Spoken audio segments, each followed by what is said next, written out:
What's up everybody? Welcome back to my channel. Today we are making all-time favorite desserts, healthy desserts that I've made ever, forever, and ever.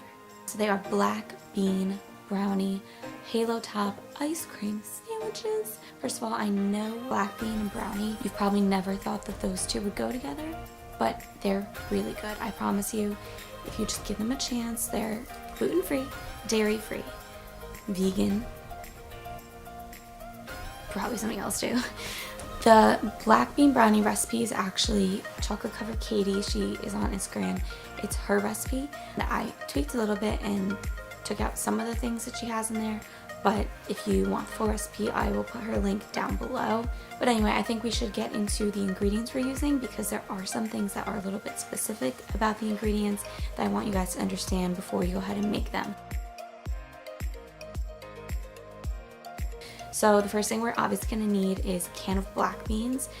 These are literally like 99 cents at most stores, so it doesn't really matter what kind you get, which you will end up draining and rinsing, but we'll explain that later. Then you will need oats. You could use old-fashioned oats, quick oats, kind of whatever you want.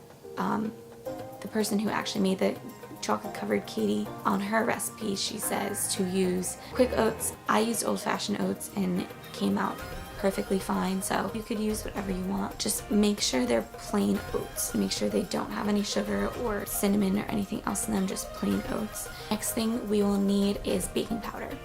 Baking powder you could just find anywhere, just $1 and something cents. It's really not that expensive. We'll need pure vanilla extract. Make sure it's pure vanilla, not imitation vanilla.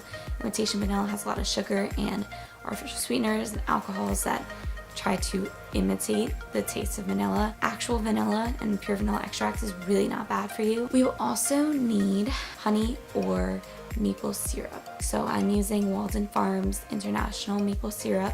It's a 0-calorie maple syrup that I use on a lot of things. So since it is 0-calorie and still sweet, it does have artificial sweetener in it, but they produce everything with health in mind, so it's not an overwhelming amount of artificial sweetener. Or you could use honey. Just make sure you're checking the nutrition facts on whatever you decide to use for this part, because some honey and some maple syrup can be very, very unhealthy. We will also need coconut oil, which I don't show because I kind of forgot about it, or you could use vegetable oil. It's completely up to you.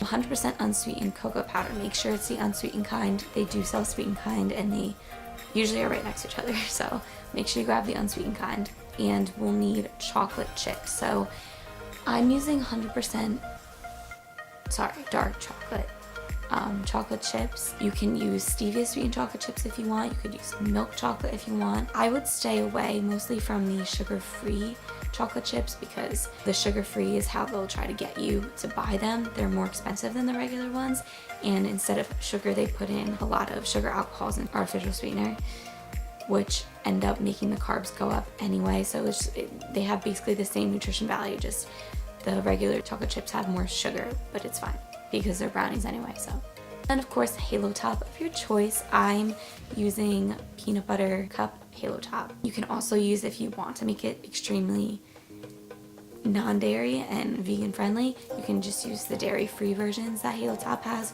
or you can use other types of ice cream. Whatever you want to use is up to you.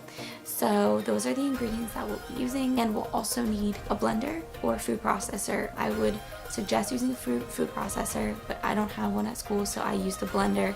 It was a little bit more work. I ended up having to add some water, which you'll see, but it worked anyway. And then obviously an oven and a muffin tin. Let's get into the recipe, and I hope you guys enjoy it and end up making them yourself.